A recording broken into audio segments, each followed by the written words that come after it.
সুকুমার আর মালতীর ছেলে অমিত অনেক গরিব। তারা তাদের ভিটেটুকু আর একটা ছোট্ট পুকুর ছাড়া আর কিছুই ছিল না। তাদের দিন আনতে পান্তা ফুরায়। একদিন ঘরের দাওয়াতে সুকুমার বাঁশের খুঁটিতে হেলান দিয়ে বসে আছে। মালতী এসে বলল, কি গো, আজ বাজার করবে না? কি বাজার করব? টাকা কড়ি কিছুই নেই। ছেলেটার মুখে ভালো মন্দ খাবার তুলে দিতে পারি না। শোনো, একটা কাজ করলে হয়তো। কি কাজ?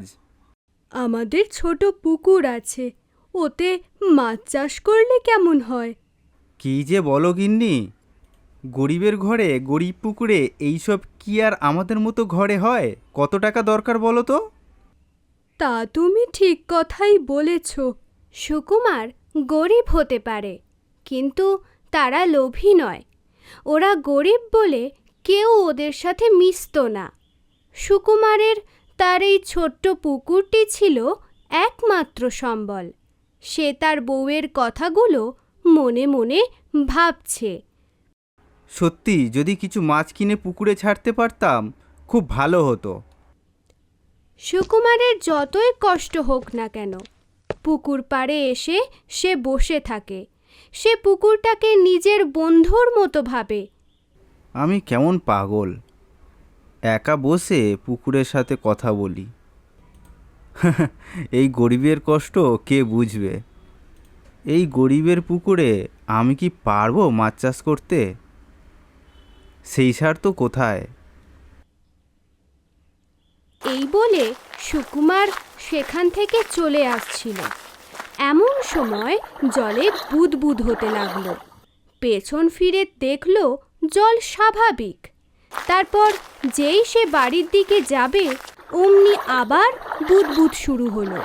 সুকুমার বলল, মনে হলো জলে বুদবুদের আওয়াজ হলো, কিন্তু কিসের? সুকুমার বাড়ির দিকে যাবে, আবার সেই শব্দ। অনেকক্ষণ পুকুর পাড়ে দাঁড়িয়ে থেকেও যখন সে কিছু দেখতে পেল না, তখন সে বাড়ি চলে গেল। বাড়ি যেতে যেতে সুকুমার মনে মনে ভাবল, কি হলো ব্যাপারটা? কি এমন বুদবুদ করছে যে আমি তাকাচ্ছি আবার মিলে যাচ্ছে?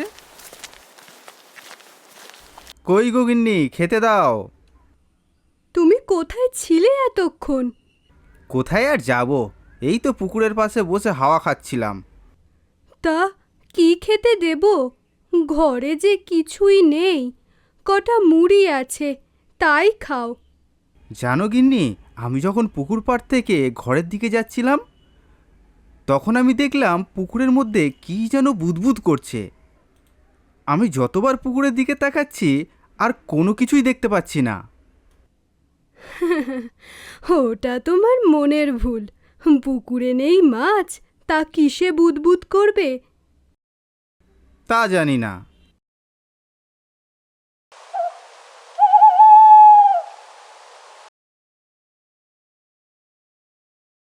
সুকুমার, এই সুকুমার, কে? আমি বলছি রে। কে আমি? একবার পুকুর পাড়ে আয়, তাড়াতাড়ি আয়। কই, কে ডাকছো আমায়? কাউকে তো দেখতে পাচ্ছি না। চাঁদের আলো পুকুরের মধ্যে এসে পড়াতে সুকুমার দেখতে পায় জলের মধ্যে সেই বুদবুদ শব্দ হচ্ছে। জল অনেকটা ফুলে ফুলে উঠছে। এ কি, জলের মধ্যে থেকে এত কিসের আলোর ছটা বেরোচ্ছে? জলের মধ্যে থেকে একটা মোহর ভর্তি কলসি ভেসে উঠেছে। কেউ সুকুমারকে বলল, এই নে, এই সব মোহরগুলো তোর। তোর আর কোনো কষ্ট হবে না। এইবার পুকুরে মাছ চাষ করতে পারবি। না না, আমি চাই না। গরিবের পুকুর থাক খালি পড়ে, দরকার নেই কোনো মাছ চাষের। আমার পুকুর খালি পড়ে থাক, তবুও আমি ওইসব নিতে পারবো না। গরিব হতে পারি, কিন্তু লোভী নয়। এতে তো তোর ভালো হবে। না না না, চাই না, তুমি চলে যাও। পরের দিন সকালে, কি গো, ওই কি গো, কি না করছো? কি হয়েছে তোমার? হ্যাঁ, আমি স্বপ্ন দেখছিলাম, তাই মনে হয়। কিসের স্বপ্ন? সব কথা খুলে বলল। এই সব কথা বাদ দাও গো। আজ আমি বাগানে ফুল আনতে গিয়ে বাড়ি ফেরার পথে পুকুর পাড়ে একটা জিনিস পেয়েছি, জানো? কি? এই দেখো। এ তো সোনার টাকা। এই রকম টাকা তো আমি কলসি ভর্তি ভর্তি স্বপ্নেতে দেখেছিলাম। তাহলে কি স্বপ্ন সত্যি? জানো, আমি বলেছিলাম আমি তো কিছুই চাই না, তাই মনে হয় একটা সোনার টাকা আমায় দিয়েছে। ওই সব বাদ দাও। তুমি এটা দিয়ে কিছু মাছ কেনো, তারপর চাষ করো। আমাদের গরিব ঘরের গরিব পুকুরটার চারপাশটা কেটে বড় করতে হবে, অনেক জলের ব্যবস্থা করতে হবে। ঠিক আছে, আমি লোক লাগিয়ে কাজ করব। ওই সোনার টাকা ভাঙিয়ে লোক লাগিয়ে পুকুরটা কেটে অনেক বড় করলো, জলের ব্যবস্থা করলো। গাঁয়ের লোকের মুখে শুধু একটাই কথা, সুকুমারের এত উন্নতি কবে থেকে হতে লাগলো। পুকুরে অনেক মাছ চাষ করলো। সেই গাঁয়ে যতীন নামে একটা লোক বাস করত। সুকুমারের এত মাছ চাষ দেখে সে জ্বলে পুড়ে যায় আর বলে, এই গাঁয়ে শুধুমাত্র আমি মাছ চাষ করি। এইবার সুকুমার যদি আমার মতো মাছ চাষ করে তাহলে তো বিপদ। না না, ওকে কিছুতেই মাছ চাষ করতে দেব না, তাহলে আমার অনেক লোকসান হবে। ওর পুকুরে আমি বিষ ঢালবো, সব মাছ মারা যাবে। সারাক্ষণ শুধু একই কথা বলে, গরিবের পুকুর, গরিবের পুকুর। গরিব যদি হোস তাহলে তো মাছ চাষ করা কিসের? সেদিন রাতেই যতীন চুপি চুপি সুকুমারের পুকুরের সামনে গেল। হাতে একটা প্যাকেটে বিষ নিয়ে গেল জলে ঢালবে বলে। যেই সে জলে বিষ ঢালতে গেল, অমনি জলে বুদবুদ হতে লাগলো। কি হলো? এটা আবার কিসের বুদবুদ? ও, মাছ ছাড়া আবার কিসেই বা বুদবুদ করবে? অনেক মাছ হয়েছে দেখছি, নিশ্চয়ই কাল ধরে বিক্রি করবে। তা তো হতে দেয়া যাবে না। এই বলে যতীন সব বিষগুলো জলে ঢেলে দেয়, আর সাথে সাথে বুদবুদের আওয়াজটা বন্ধ হয়ে গেল। যাক, বিষটা কাজ করেছে, সব মাছ মরেছে।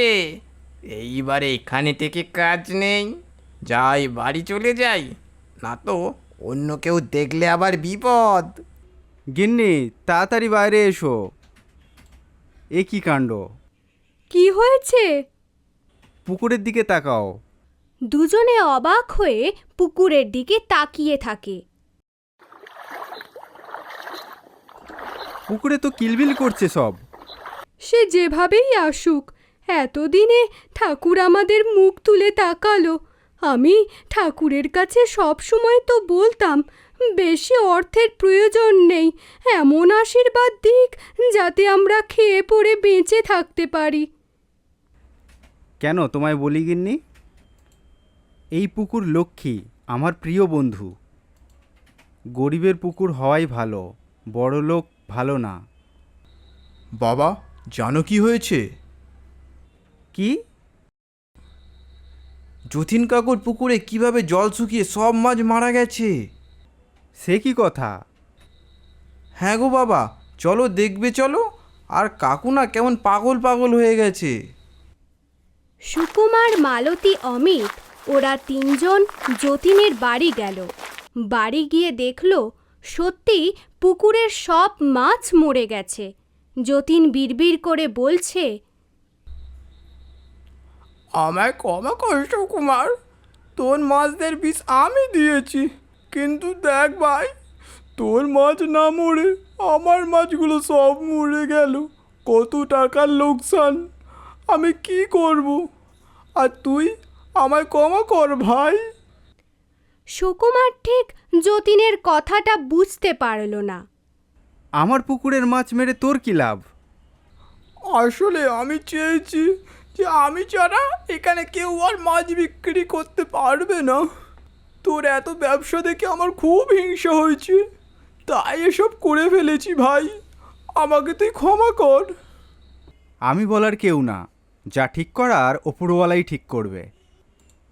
তুই তোর ভুল বুঝতে পেরেছিস, এটাই অনেক। কি বলতো, আমরা গরিব হতে পারি কিন্তু লোভী নয়। আমার মনে এত হিংসা নেই রে, নিজের যেটুকু আছে সেটা নিয়েই গর্ব করা উচিত। বেশ কয়েকদিন পর সুকুমার ভাবল, সেদিন আমার পুকুরে এত মাছ আর যতীনের পুকুর ফাঁকা, এটা কি করে হলো? এটা তো ভেবে দেখিনি। আমার থেকে ওর পুকুরে বেশি মাছ ছিল তাহলে? দিন যায় বছর যায়, তবু এই উত্তর সুকুমার খুঁজে পেল না।